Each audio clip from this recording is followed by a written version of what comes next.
This is the France 24 debate. Today we are talking about Iraq 10 years on with from Baghdad, Prashant, bureau chief for the French news agency AFP. Also with us, Charles Dunne of Washington think tank Freedom House. He was with the National Security Council under George W. Bush. Here in the studio, Iraqi writer Hilal Al Abidi. Menget, today's senior producer at I-Télé television, who was a field reporter for France 24 through much of that conflict. And also with us, French political scientist Myriam BENRAAD, who joins us from the French Political Science Institute, Sciences Po. Polls show that a majority of Americans today still think it was a bad idea to go to war in Iraq, but the gap is narrowing. And here we see one opinion poll, 52% against is now the feeling. Over in the UK, public opinion more trenchant. 52% thinks it's damaged London's reputation in the world, and only 9% thinks it's improved Britain's worldwide street credibility. The UK, where one man still believes. I think if we'd backed off and we'd left him in power, you just imagine with what is happening in Syria now, if you'd left Saddam in charge of Iraq, you'd have had carnage on an even worse scale in Syria and with no end in sight. So, you know, this was the most difficult decision I ever took and the most balanced decision. But I still, personally, I still believe we were better to remove him than leave him. Let me get your reaction to that, Hilal Al Abidi. Really, at the first look, I see Tony Blair. He's lying, and he insists to lying. He's just like Goebbels, the minister of of Hitler. Okay. It's not really what they say that there is the arm of instruction massive, something like that. Nothing in Iraq. Iraq is clear right, of so this. He's totally lost credibility in your eyes. Charles Dunne, do you think that what's happening in Syria somehow vindicates the decision to invade Iraq? Well, I don't think that what's happening in Syria vindicates the situation, but I do want to say this about the weapons of mass destruction thing. Every intelligence agency in the United States, in Europe, including the French and German intelligence agencies, and UNSCOM, the UN weapons inspectors itself, thought that there were credible reports that, you know, Iraq was developing weapons of mass destruction. So in one sense, Tony Blair was right, which is if we hadn't gone in when we did, there was a reasonable chance that there would have to be another fight with Saddam, except on much more disadvantageous terms to the coalition at some point in the future. I have my misgivings about the entire Iraq invasion, but I'm not one of those people who thought that it was based on lies. I simply don't believe that and never did. Myriam BENRAAD? I think that the Iraq war was mainly the result of unfinished business. Well, the neocons had been lobbying for attacking Iraq during the entire 1990s decade, and they were considering that attacking Iraq and overthrowing Saddam Hussein would bring a long-term solution in the Middle East. That was, you know, about democratizing the region, and Iraq would be a point of departure. Well, this came, of course, afterwards when the Pentagon realized that the occupation wouldn't be a short occupation and that the US would have to administer the country and lead the transition of Iraq. But I don't really buy into the weapons of mass destruction argument. I think this was mostly about unfinished business and also about US interests. Economic interests and political interests in terms of U.S. projection of power in the region. Prashant Rao, that perception of why the U.S. invaded, is it any different today than when you first arrived? I think it really depends on where in the country you ask that question. You know, Iraq, it's easy to say Iraqis think this, but in fact, it's really hard to make that kind of judgment. There's no reliable polling. Different parts of the country, different people think very, very different things about why the Americans invaded. There are plenty of conspiracy theories, and there are others. People I've talked to, friends of mine who, when the Americans invaded, took it at face value, that the Americans had come to free them, to liberate them. And there are still others who thought that the U.S. was going in for the oil. There are a multitude of different theories and thoughts as to why it happened. And I think that just reflects the fact that Iraq is a very complex country. It's not what do Iraqis think, I think, is a very difficult question to answer on a subject like this. And by the way, getting back to that point that Tony Blair made about Syria somehow vindicating the decision to invade Iraq, another man who's been stressing the danger of a Syria spillover is the man who's now in charge in Baghdad, Iraq's Prime Minister, Nouri al-Maliki. The region is witnessing a lot of turmoil, and this has created an unfortunate atmosphere in which terrorism and terrorist organizations have flourished. This is our major concern, and because we are building a stable Iraq, we want to concentrate on the reconstruction of Iraq. This is why we are putting all our efforts into protecting Iraq from any outside influence. This is within our policy of non-interference. We neither interfere with others, nor do we want others to interfere with us. Lucas Menget, when Nouri al-Maliki says we don't interfere with others, nor do we want others to interfere with us, can we take him at face value? At one point they said, oh, he's Iran's man. Or another point they said, you know, he's working for someone else. Can we take him at face value? I don't know, but we can't say that Nouri al-Maliki, I was in Iraq when he became the prime minister, and everybody was trying to guess if he was the Iranian guy or not. I think it's, as the AFP bureau chief just said, Iraq is a very complicated country and a very proud country. Nouri al-Maliki, of course, had links with Iran for many years, but also he's running a country of very proud people, very independent people. As we see now with what's happening in Syria, Iraq is trying to keep its distance with the Syrian conflict. But they since a few weeks, they have problems on the border. Some Syrian rebels try to get inside Iraq. And, well, it's very complicated for Iraq to stay as a kind of island inside Middle East. But Maliki, I think we can trust Maliki when he's saying that he's not the man of anybody. He's not anymore the man of the Americans. He's not the man of the Iranians, even if he's talking to everybody, especially to the Iranians. Charles Dunne, do you agree? Yes, I do agree. I mean, I think that's a very astute analysis. I think that Nouri al-Maliki has been trying to aid in quiet ways the Iranian attempt to keep Bashar al-Assad in power, primarily by permitting overflights of Iranian arms to Syria's government. But I do agree that he's trying to keep his distance. He does see spillover effects into his own country. He would prefer not to have those problems that are associated with the Syrian uprising, and he's basically trying to stay on the sidelines to the extent that he can, given his relationship with Iran.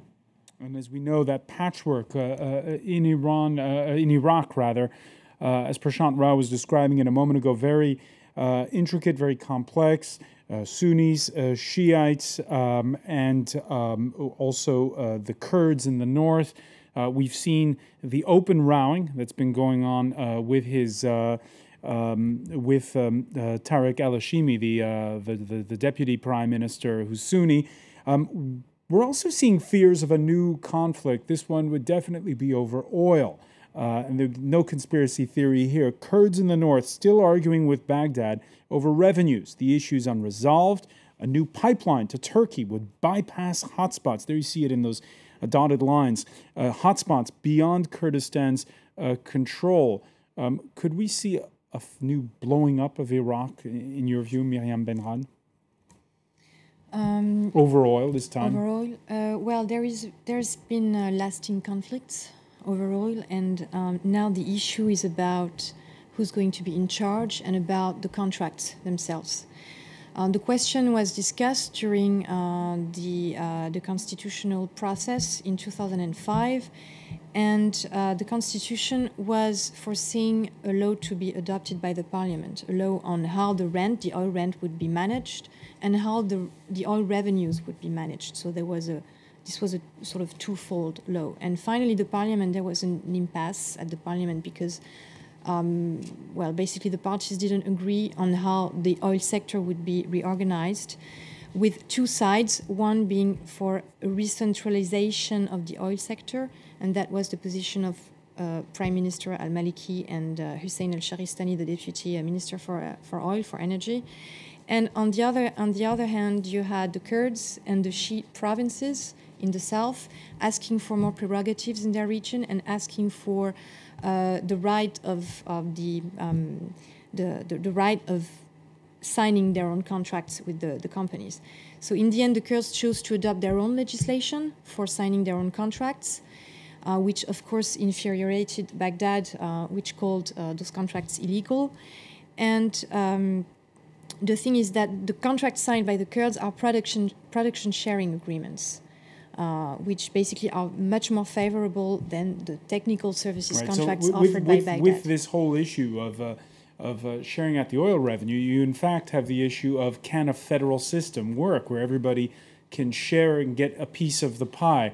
Can it work? Can Iraqis come to an agreement? It can if Al Maliki and his government be right with their people. Because I'll be back to our guest, what he said about Al Maliki. Al Maliki can be anybody guy, not Iraqi people guy, not Iraqi people man. So you don't trust him? No, because even his friends, he lost even his friends, his yesterday friends. Now Al Maliki, he's surrounded, he's alone. Now Al Maliki, he is looking for an exit from his problems. Charles Dunne, would you say that Nouri al-Maliki's authority is stronger or weaker than it was when the U.S. departed at the end of 2011?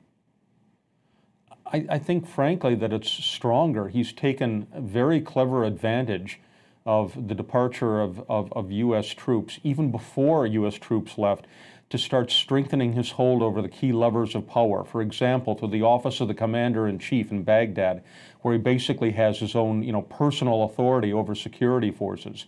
He's outmaneuvered his political opponents, and we've seen him taking over power in other ways. So I think actually he's in a somewhat stronger position today. And you just look how his coalition actually lost the election back in 2010, and he still managed to retain power, partly with U.S. help, it's true. I don't see him going away anytime soon, and I do think there are alarming authoritarian tendencies here that has, in some ways, regrettably, put him into a stronger position. A stronger position, and we looked at the issue of how things could move forward domestically for the Iraqis. Then there's the issue of how things can move forward for U.S. policy. The U.S., which, got to say, even though Prashant Rao says be wary of opinion polls when it comes to Iraq, it's fair to say that throughout the Arab world, even though the Bush administration stated it wanted to free Iraq and bring democracy, that as far as a public opinion, that backfired. والمدنيين فإننا نقترب كثيرا من هذه النهاية. شكرا جزيلا.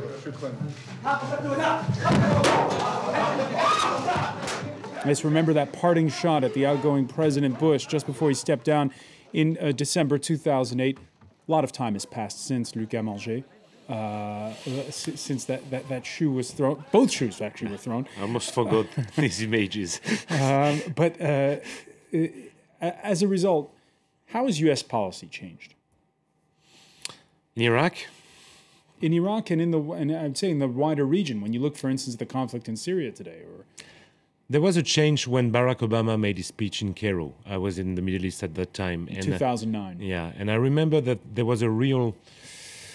People were listening, this climate changing. But I'm not sure that was realized in the facts after. But when Barack Obama arrived, even in Baghdad, I was in Baghdad the day Barack Obama was elected, and I remember perfectly all that night in Baghdad where people were really happy. Bush was a kind of symbol of all the nightmare of Iraq. And people were awaiting Obama with all the dreams of Obama.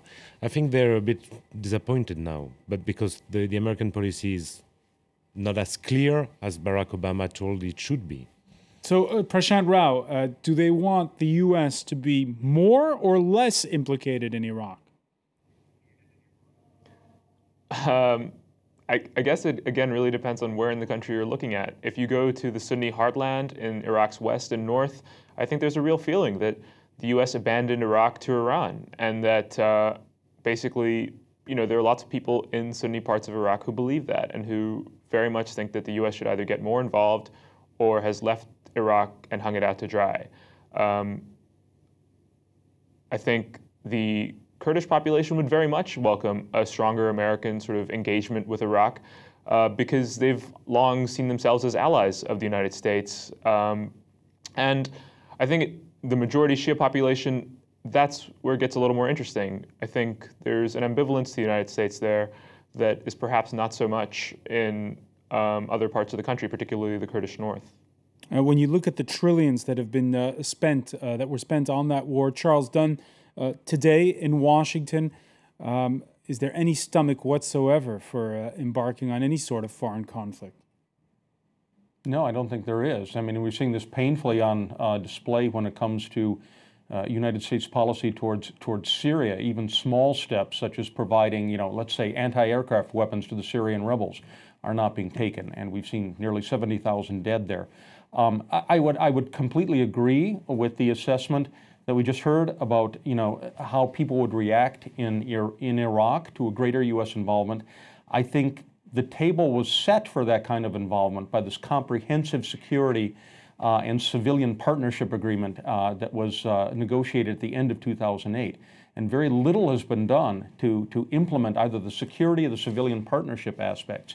And, I can just make one more larger point, which is that I think, unfortunately, we're seeing this play out in terms of U.S. attitudes towards the Arab Spring, too, where the United States government has done much less than it could, I think, to really help consolidate the new democracies, or we hope the emerging democracies in Egypt, Tunisia, Libya. So when you look across the region, we're seeing, I think, a definite retreat from the kind of responsibility and interest that the United States has shown over the last 20 years. Unfortunately, we're going to have to leave it there, but I want to thank you, Charles Dunne in Washington, Prashant Rao in Baghdad, Lucas Menget, Myriam BENRAAD. I also want to thank Hilal Al Abidi for joining us. Thank you for being with us here in the France 24 debate.